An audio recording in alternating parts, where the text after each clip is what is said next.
The sun burned fiercely over the mountains, casting long shadows across the jagged rocks.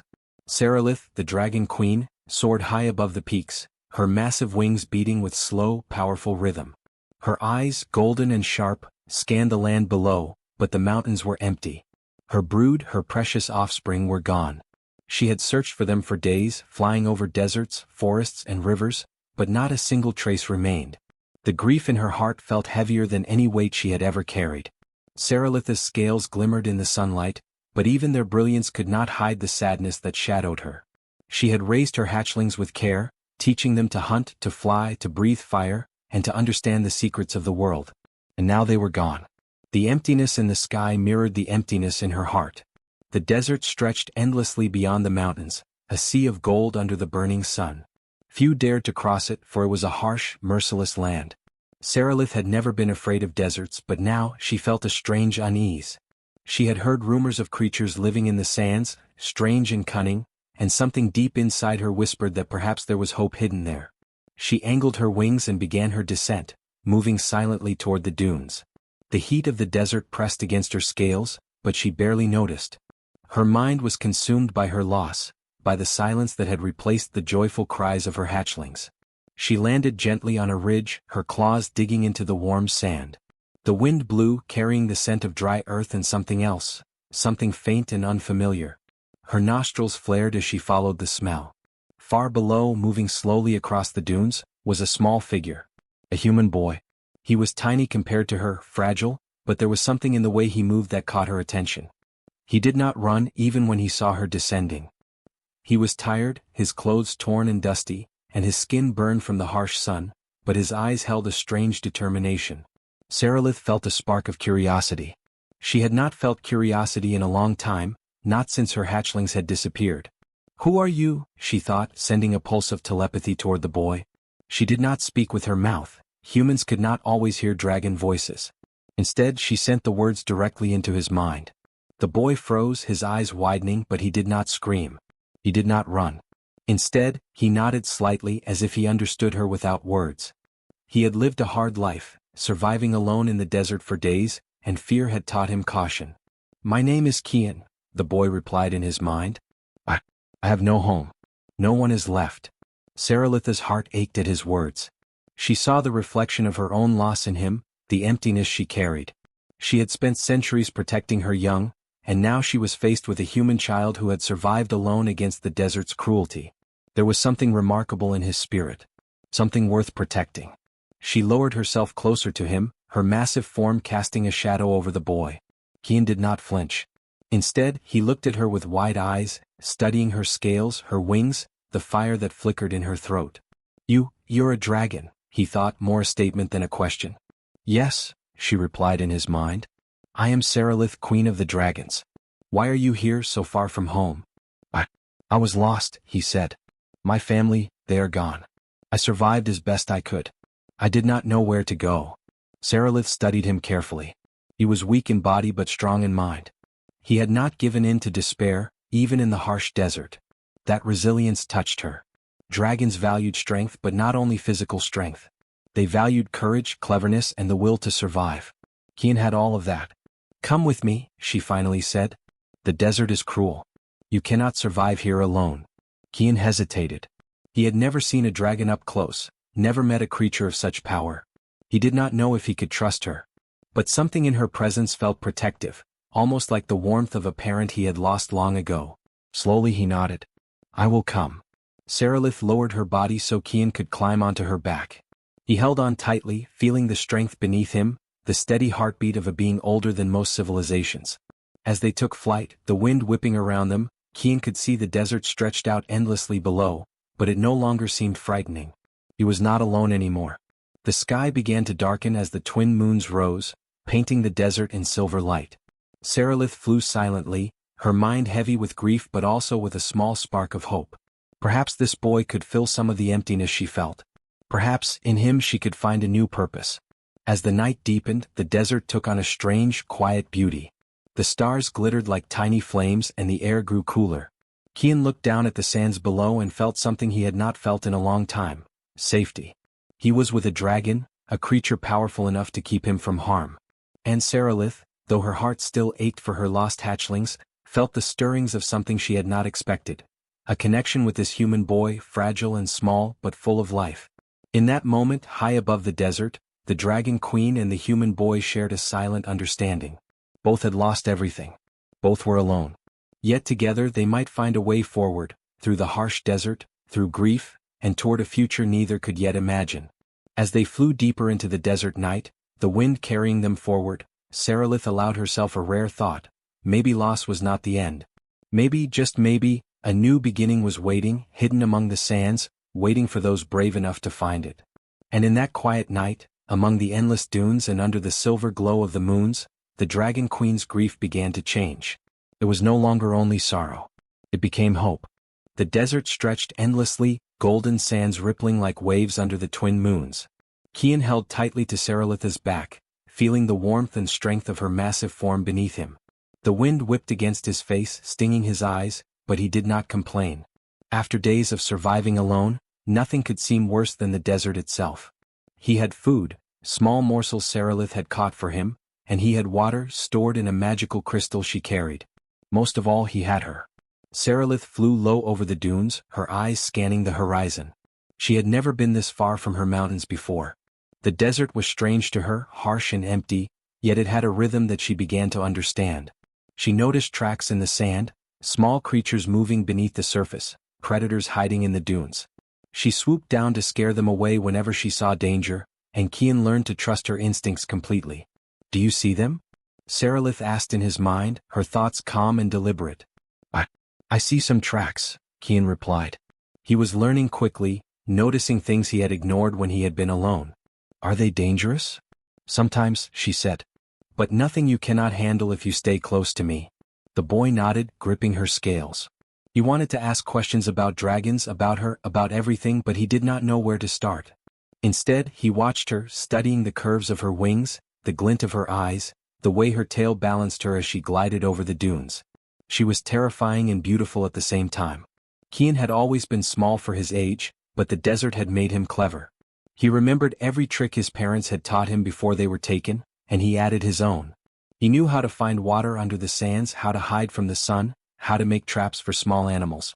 Now, with Sarilith he could see the bigger world. He began to realize that survival was more than hiding and running.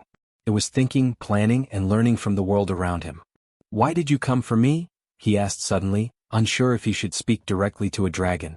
Sarilith's mind pulsed toward him, her thoughts strong but gentle. "Because I sensed something in you," she said. "You are not like other humans. You are brave, clever, and strong in ways that matter. You will survive. And I have lost much. Perhaps you can help me find purpose again." Kian thought about her words. He had survived the desert, yes, but he had also been lost, hopeless, and scared. He had wanted someone to guide him, to protect him. He realized now that this massive dragon could do both. I will try," he said quietly. Over the next days, Kian learned more about Sarilith than he could have imagined. She taught him how to sense the wind, how to read the desert's subtle signs, and how to feel the movements of creatures hidden beneath the sand. She showed him ruins of old civilizations, broken statues half buried, and walls carved with symbols he could not yet understand. Sometimes she spoke to him of her lost hatchlings, and Kian listened, feeling a connection deeper than words. He began to care for her, not just because she saved him, but because she reminded him that even the strongest beings could feel pain and loss. One afternoon, as the sun burned low in the sky, Sarilith spotted something unusual on a distant dune. "Look there," she thought, sending the message to Kian. He squinted, shading his eyes. "I see a shadow," he said. "It looks like a person?" Sarilith descended carefully, wings folded, silent and cautious. The shadow moved, stumbling, weak from heat and thirst. As they approached, Kian's heart raced. Another human, perhaps lost like him. But the figure was unconscious, and the desert had claimed its victim. Sarilith's eyes narrowed. "We cannot leave him," she said. "He would die here."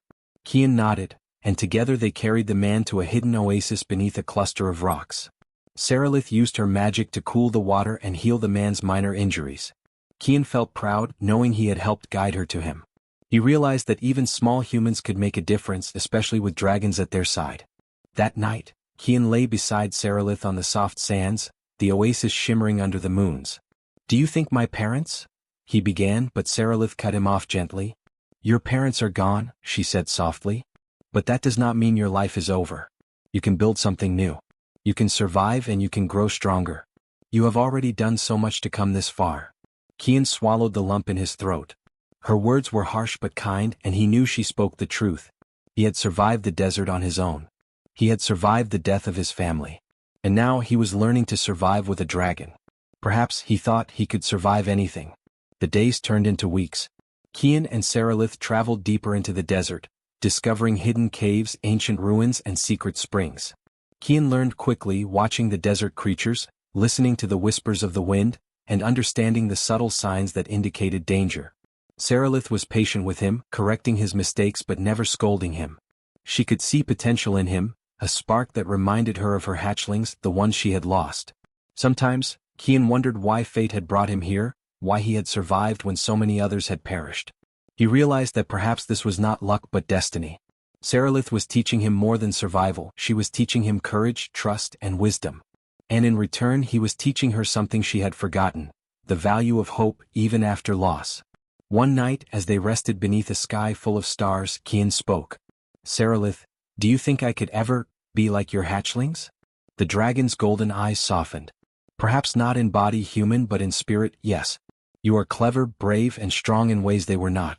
You may be different but you can still be part of this world, part of my life. Perhaps one day, you will even help me rebuild what I have lost. Kian smiled, feeling warmth he had not felt in a long time. He was no longer just a boy lost in the desert. He was learning to be brave, wise, and strong.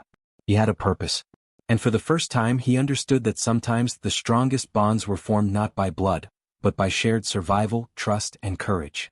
As the moon shone brightly above the endless sands, Sarilith and Kian rested together, two unlikely companions in a harsh, unforgiving world.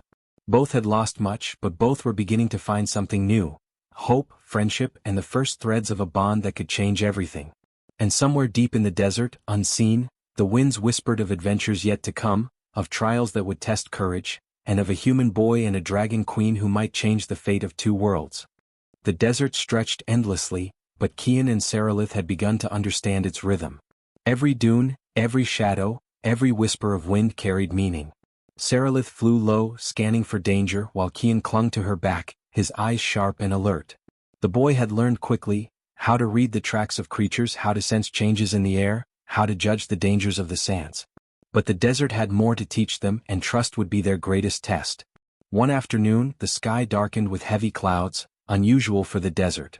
The wind picked up, carrying the scent of something unfamiliar. Sarilith's eyes narrowed. Storm, she thought. But not ordinary. There is danger in the wind. Kian gripped her scales tightly. What is it? He asked in his mind. He had learned to communicate with her this way, sharing thoughts instead of words. Something moves beneath the sands, she replied. Not natural creatures. Someone is watching us. Kian's heart raced. He had never been hunted before, not like this.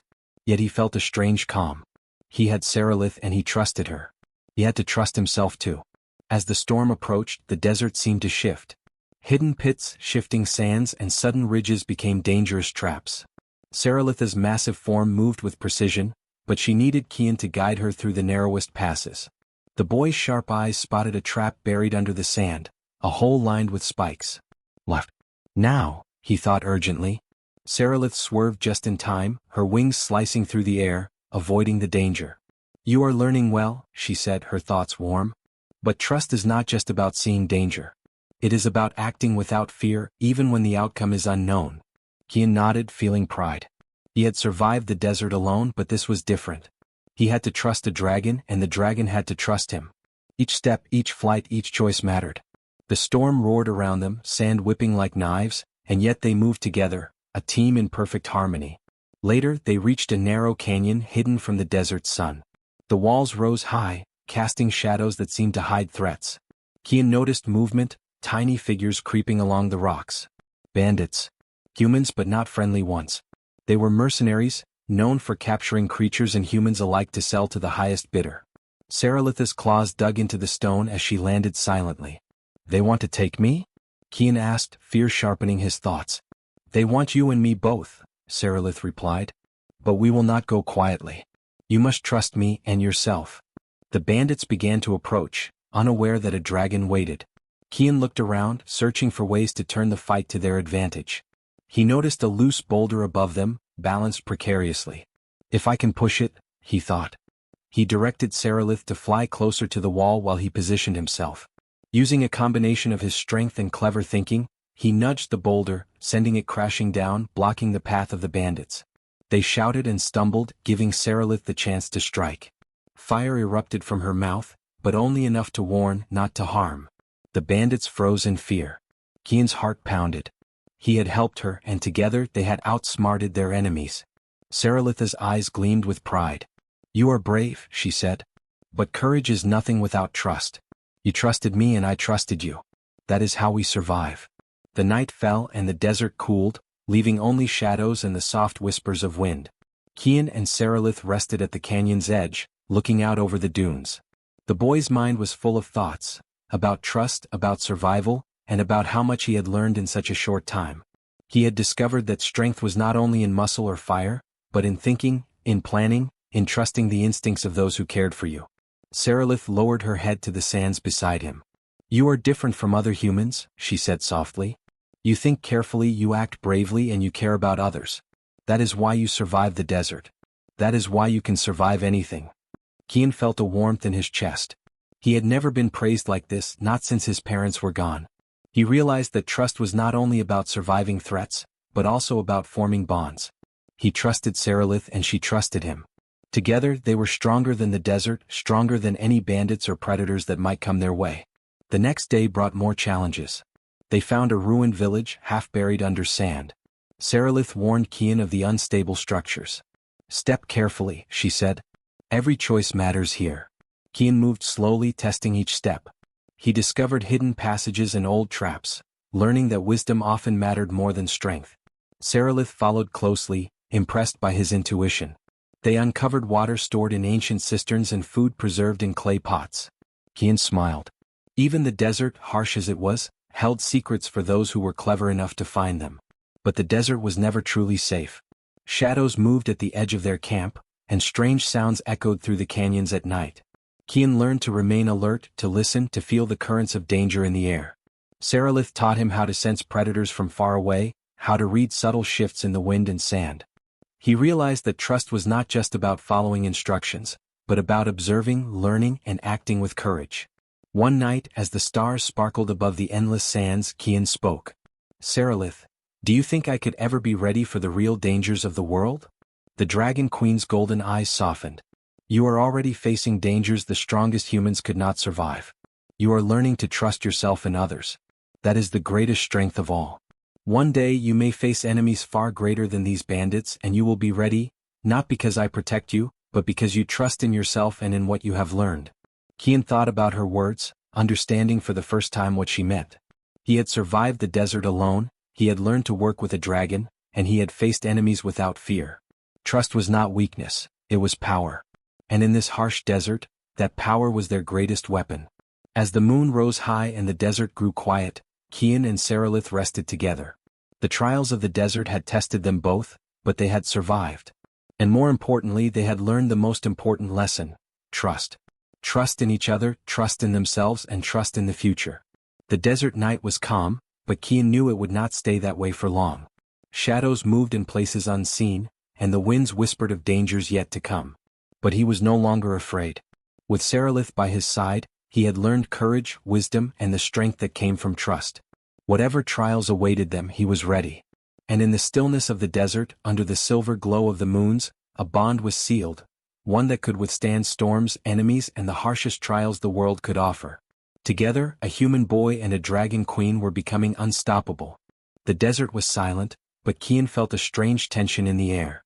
Seralith hovered low, her wings moving almost soundlessly over the dunes.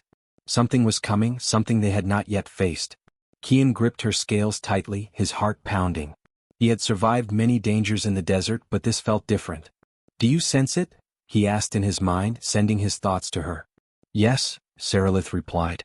Her eyes, sharp as blades, scanned the horizon. "They are not desert creatures.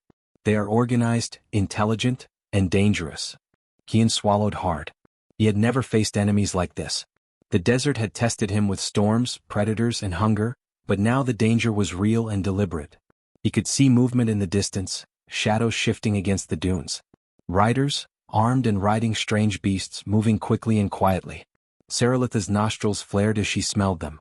They were mercenaries, cruel and cunning, sent to capture her. They want you, Kian thought aloud, almost to himself. No, Saralith corrected. They want me and you. They will not stop until they have both. We must act carefully. The mercenaries approached faster, their weapons glinting in the sun. Kian's mind raced. He had learned to trust Saralith, to act quickly and to think strategically.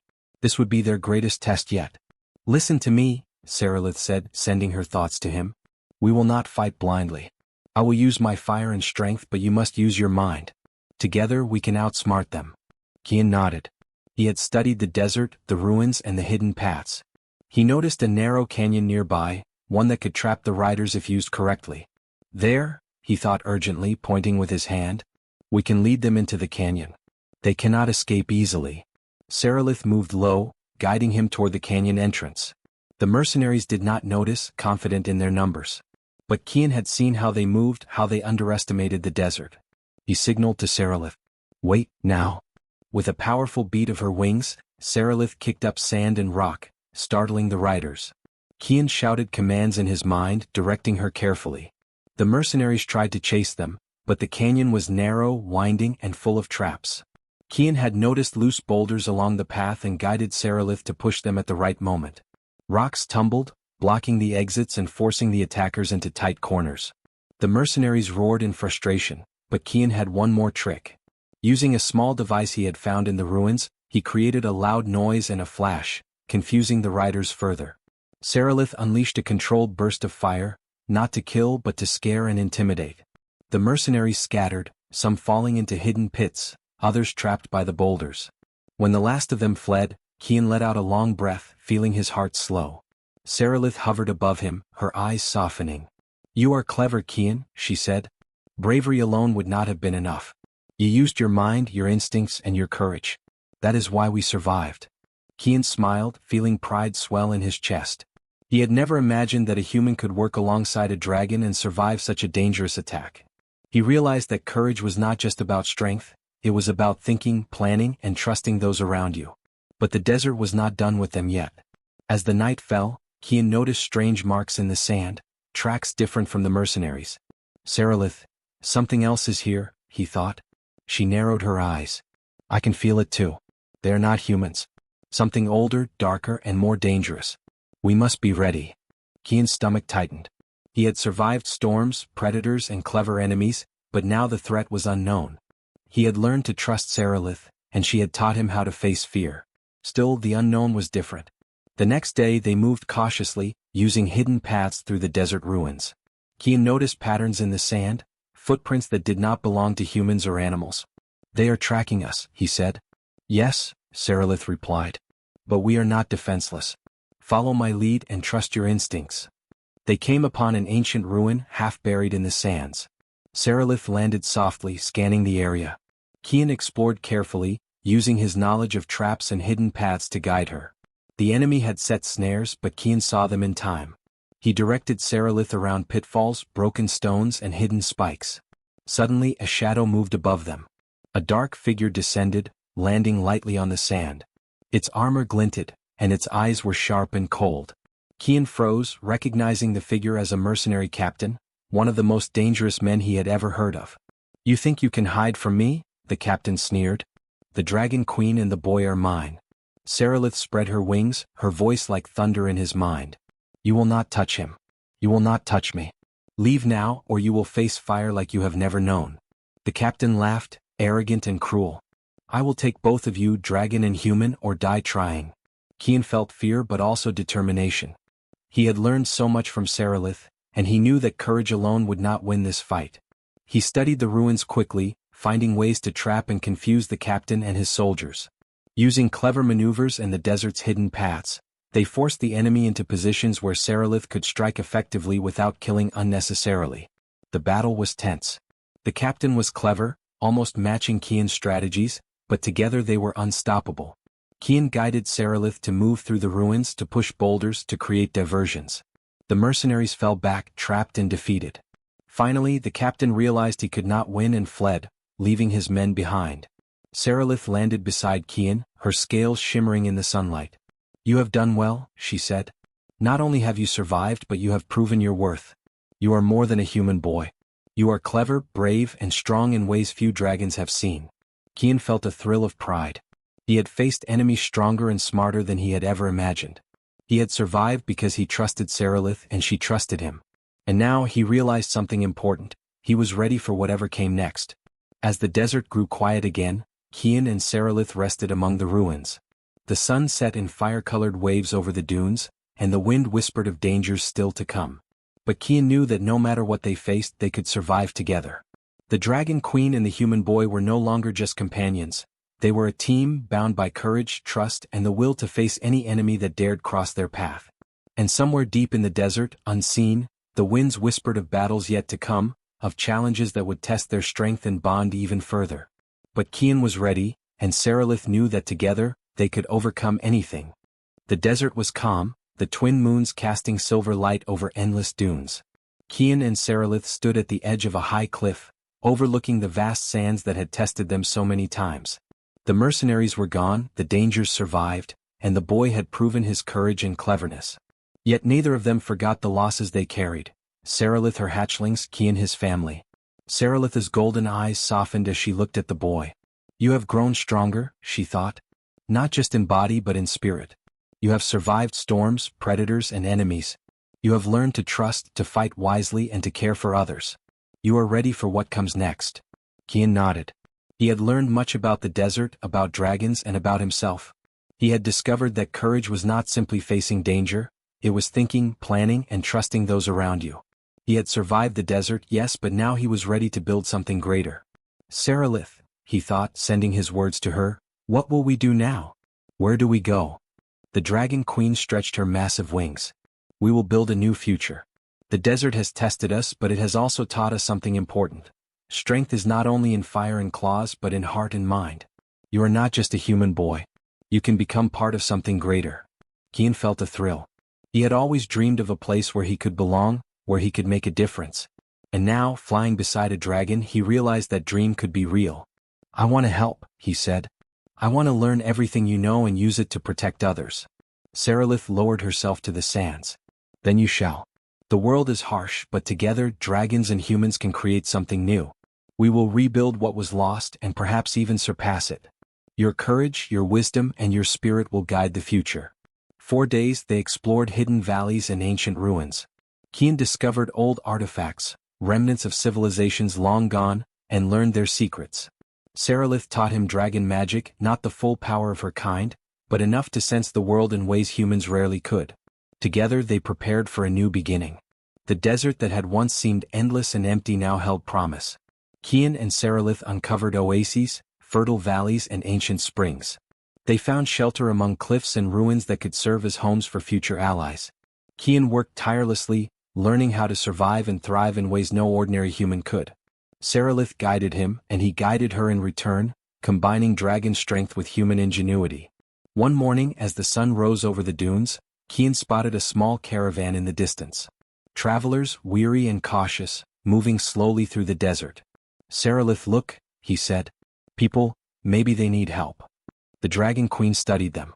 "Humans, and alone. They will not survive long without guidance. You will show them the way." Kian felt proud but nervous. Leading others was a new responsibility. But he remembered everything he had learned. The trust between him and Seralith, the courage that had kept him alive, the cleverness that had outsmarted mercenaries. He could do this. Together they approached the caravan, offering protection and guidance. The travelers were amazed to see a dragon, but they quickly realized that Kian was no ordinary boy.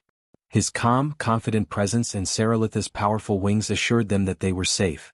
As days passed, more travelers joined them. Word spread of the Dragon Queen and the human boy who had survived the desert's trials. They built a small community combining human skill and dragon magic. Seralith taught the humans how to protect themselves and their lands, while Kian guided them, using both his knowledge of the desert and what he had learned from Seralith. Kian often thought about his parents and Seralith's hatchlings. He realized that loss did not end life, it gave meaning to survival. By helping others, by teaching and protecting, they honored those who were gone. The bond between dragon and human grew stronger every day, built on trust, courage, and shared experience. One evening, under the light of the twin moons, Seralith and Kian stood atop a cliff, looking at the growing settlement below. Fires flickered, children laughed, and humans and dragons alike worked side by side. Kian smiled. He had never imagined such a future. The desert had tested him, but it had also shown him what was possible. "You have done well, Kian," Seralith said. Her voice was gentle, almost like a whisper in his mind. "You have learned courage, wisdom, and trust. You have helped build a new world. I am proud of you." Kian felt a warmth in his chest. "And you, Seralith, you taught me everything. You saved me, guided me, and believed in me when I had nothing." The Dragon Queen lowered her head, brushing him gently with her snout. "We saved each other," she said. "And together we will continue to protect this world for humans and dragons alike." As the nights passed, the settlement grew into a thriving community. Humans learned from dragons, dragons learned from humans, and both discovered that working together was far stronger than standing apart. Kian became a leader, not by force but by example, showing courage, intelligence, and care for others. Seralith became a guardian, her presence ensuring that no harm would come to the people who had chosen to follow them. One day, high above the desert, Kian looked out over the lands they had explored. "Seralith, do you think we could have done all this without each other?" he asked. The Dragon Queen shook her wings slowly. "No. Alone we would have survived, perhaps. But together we have built something far greater than survival. We have built a legacy." Kian smiled, feeling the truth of her words deep in his heart. He realized that family was not only those born to you, it was those you trusted, those you protected, those who stood beside you in the harshest storms. Seralith had become his family and he had become hers. As the sun set over the desert, painting the sands with gold and crimson, the human boy and the Dragon Queen took flight. Below them, the settlement thrived, a symbol of hope, courage, and a new legacy. The desert had tested them, but it had also shaped them, teaching them that strength came not only from power, but from heart, mind, and trust. Together, they soared into the endless skies, ready to face whatever the future might bring. And in that vast world, dragons and humans found a new beginning, a shared destiny, and the promise of a brighter future for all. The Dragon Queen no longer felt the emptiness of loss. She had found something far greater, a human boy who could be her heir, a companion who could share her burdens, and a world they could protect together. The legacy of courage, trust, and hope was born that day, high above the desert, under the silver glow of the moons, and it would continue for generations to come.